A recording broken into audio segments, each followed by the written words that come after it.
Try Windows 7. Press.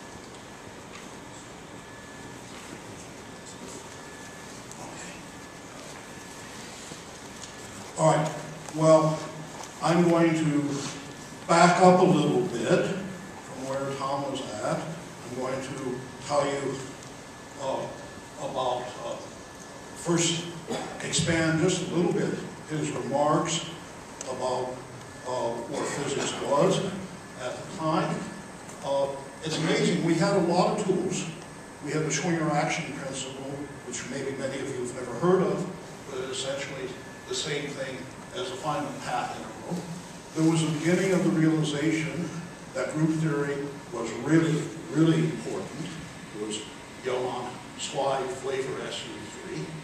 And there was perturbation theory. And that meant that the calculation methods were really primitive. We didn't really have much to work with.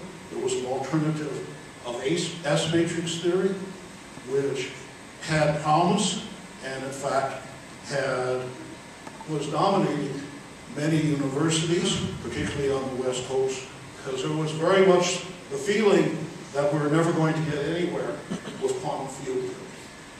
But along came Nambu, who really did a marvelous number of discoveries in this period, and in fact turned it into a golden age, I think, of theoretical physics.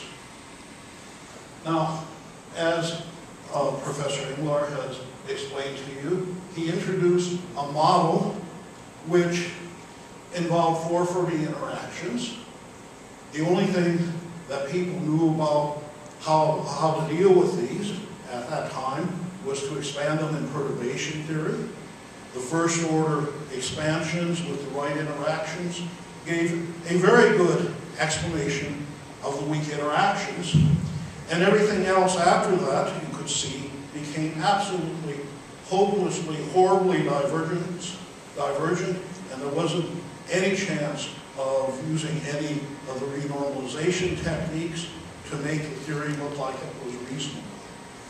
Now, Nambu essentially looked at this theory and introduced a new lowest order approximation to it. And that approximation defied the symmetry that you expected the vacuum to normally have. That is to say, that vacuum expectation values of operators, which you would expect normally to be 0, were assumed to be constant. And as a byproduct of that, they discovered that there was in this model that they introduced a 0 mass particle. And it was not very hard, well, it was hard at the time, but you could extend their result to a general result showing that whenever you break a symmetry in a fully relativistic theory, that you would expect to see a massless particle in high enough dimension. Now, there were some interesting things sitting around, which I don't think anyone fully appreciated at the time. For example, Dyson wrote a famous paper, even famous at the time because it was very interesting, which basically showed that the perturbation expansion of electromagnetism couldn't be a convergent expansion, that there was a singularity at 0 coupling, and that therefore, that when you do a perturbation expansion in electrodynamics, which by then was known to be a fabulously active theory, there was an end, as the series was basically asymptotic. Now, I'll make some comments which were not analyzed in this way at the time, but we shouldn't have been surprised.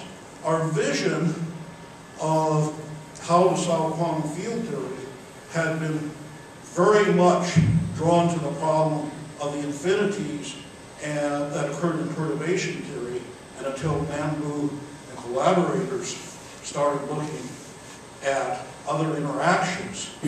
we did not really even ask how should we be looking at this theory in general. Is there another approach besides perturbation theory, or S matrix theory for that matter? Now, in fact, it was right in front of us. If you consider a very simple cubic linear differential equation,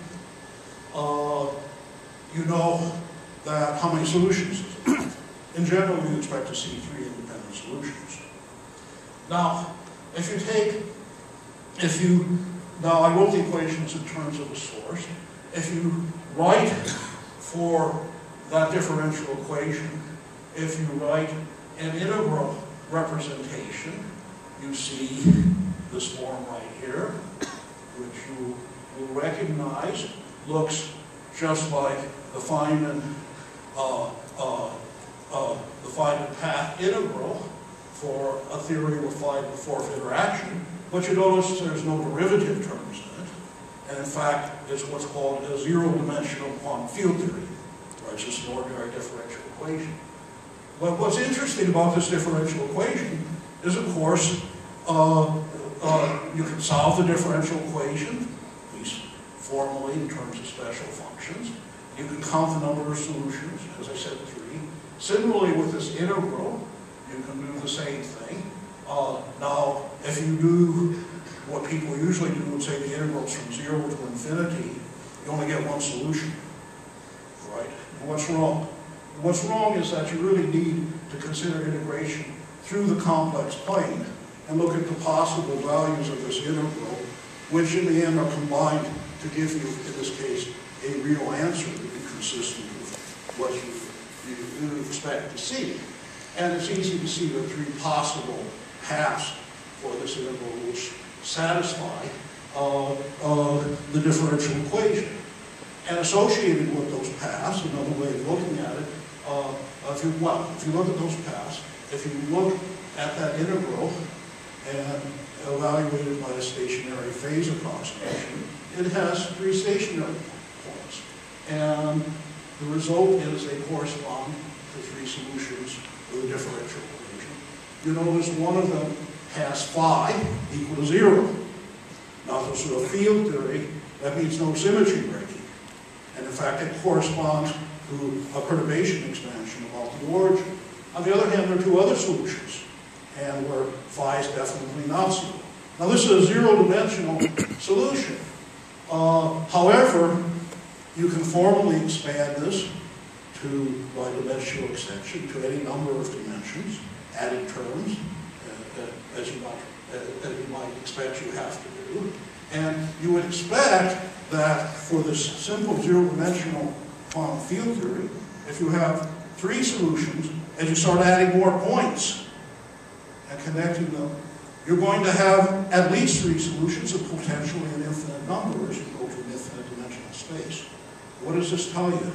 This tells you you should expect that solutions of quantum field theory in general have there are many of them, they're essentially phases. Now in this simple model, there are phases, but there are no phase transitions.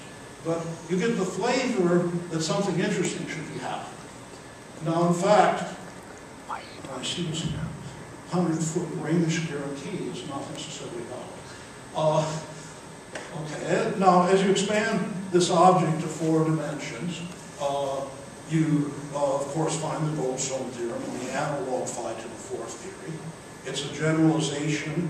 It corresponds to the solutions with the vacuum, the nominal vacuum, in the differential equations does not have vanishing value. And you find that you have quite a new thing. You should have expected just from the differential equation argument that there are numbers of solutions to quantum field theory, and that some of them are not going to respect the symmetry that you might see in the theory. In the zero-dimensional case, it was just a reflection symmetry.